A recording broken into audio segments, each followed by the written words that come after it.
오늘 하나님의 말씀은 시편 119편 153절로 160절 단락입니다.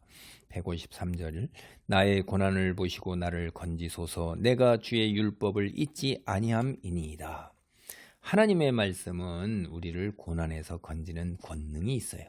큰 고난 중에 있는데 지금 시편 이 기자가 그럼에도 불구하고 이제 좌절하지 않고 오히려 율법, 하나님 말씀을 붙드는 것이 하나님이 그를 건지실 것을 확신하기 때문이에요. 그래서 하나님의 말씀을 우리가 믿고 의지하고 묵상하고 기도하고 붙들면 고난 중에 있는 성도를 구원하는 힘이 있습니다.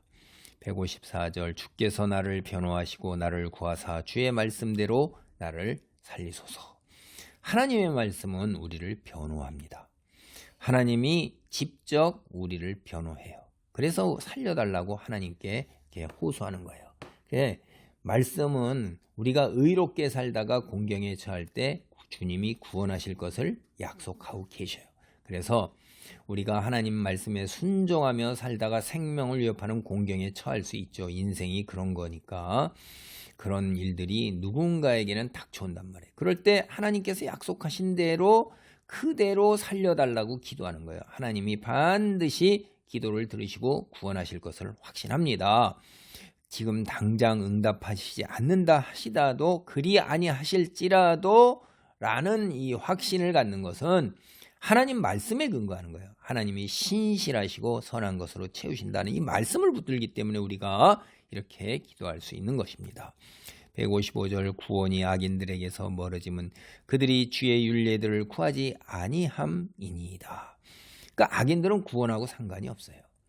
악인들이 하나님 말씀하고 전혀 상관이 없기 때문에 그래요. 그러나 하나님 말씀을 사모하고 구하는 자들에게는 하나님께서 평생 동반자가 되어주시면서 우리와 동행하신다 이 말이에요. 하나님의 말씀이 바로 우리가 하나님께 나아가는 길을 제시하기 때문에 그래요.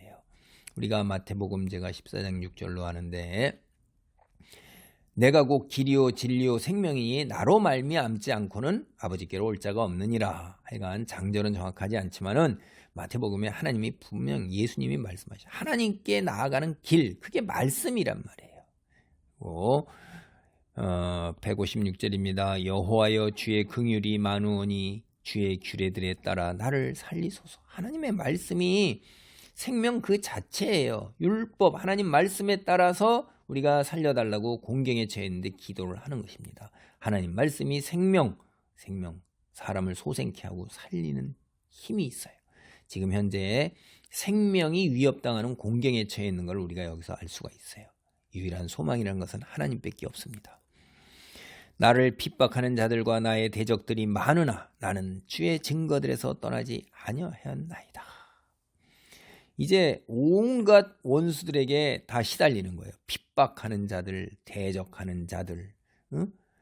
그 유일한 그들, 그 원수나 대적자들이라는 거는 자기들을 따라서 한 무리가 돼요. 하나님을 부인하고 떠나는 거예요.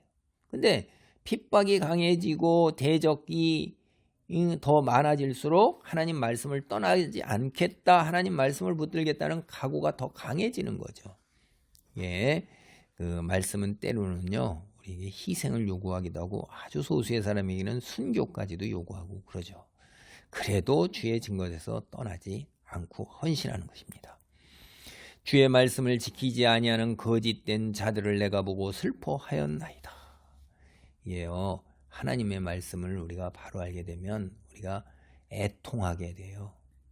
그렇지 못하고 나도 하나님 말씀에 바로 서지 못하고 순종하지 못한 자기 자신을 들어보면서 그 다음에 마음이 가난하게 됩니다. 오로지 하나님만을 바라보는 거예요. 그러니까 다른 것들로 채우질 않아요. 자신의 탐욕으로 채우지 않는데 자신의 탐욕으로 가득 찬 것들 얼마나 그 자기 위시리스트, 버킷리스트에 탐욕에 축적하는 것, 명예의 학식과 또 우월함을 자랑하는 것, 온갖 것들에 바쁘죠. 그런 걸로 꽉 차 있는 사람이 하나님의 말씀이 어디 들어가겠어요. 그런 것을 다 비워넣어서 텅 비워놓고 아무것도 없을 때 그게 마음이 가난한 거예요. 그럴 때 이제 세상에 돌아가는 현실 속에 그게 슬픈 겁니다. 하나님의 말씀, 우리가 다른 죄인들 정죄, 심판 이런 것보다는 안타까워하고 긍휼과 자비를 갖게 돼요. 그들도 갈 길이 뻔하니까 죄악에서 영원히 꺼지지 않는 불, 구데기도 죽지 않는 그 불에서 소금 치듯함을 영원히 받아야 되는 그 상황, 그게 눈앞에 우리는 하나님 말씀을 통해서 다 보고 있는데 그들은 그걸 거부하니까, 그러나 잠시 후에 그 인생의 여정이 끝난 후에 그들이 기다리고 있는 것은 그런 것뿐이라는 걸 알고 안타까움에 슬퍼하고 긍휼과 자비가 그들에게 가죠. 159절입니다. 내가 주의 법도들을 사랑함을 보옵소서. 여호와여, 주의 인자하심을 따라 나를 살리소서. 하나님 말씀 우리를 살립니다. 능력이에요. 능력.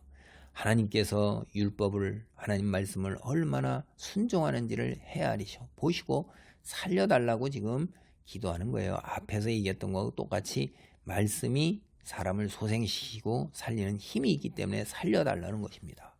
주의 말씀의 강령은 진리이오니 주의 의로운 모든 규례들은 영원하리이다.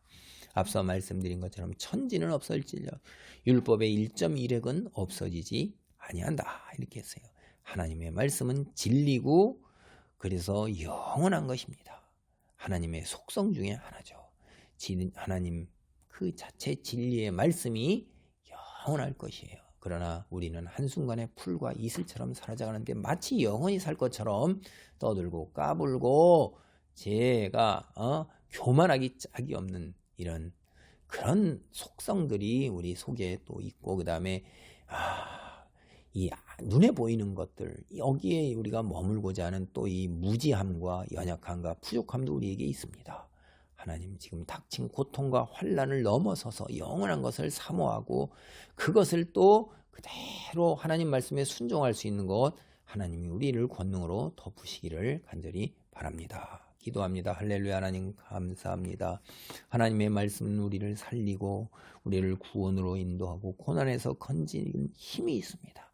주여, 우리가 지금 어둠의 세력들과 우리를 대적하는 자들로 인해 생명을 위협받기도 하지만은, 그러나 주님이 우리를 건지시고 구원으로 인도하시고 아버지 하나님 우리에게 샬롬, 온갖 평강과 축복으로 인도하실 줄 믿습니다. 하나님 말씀은 영원히 변치 않는 진리이기 때문에 믿습니다. 주여, 속히 역사하옵소서. 예수님의 이름으로 기도하옵나이다. 아멘.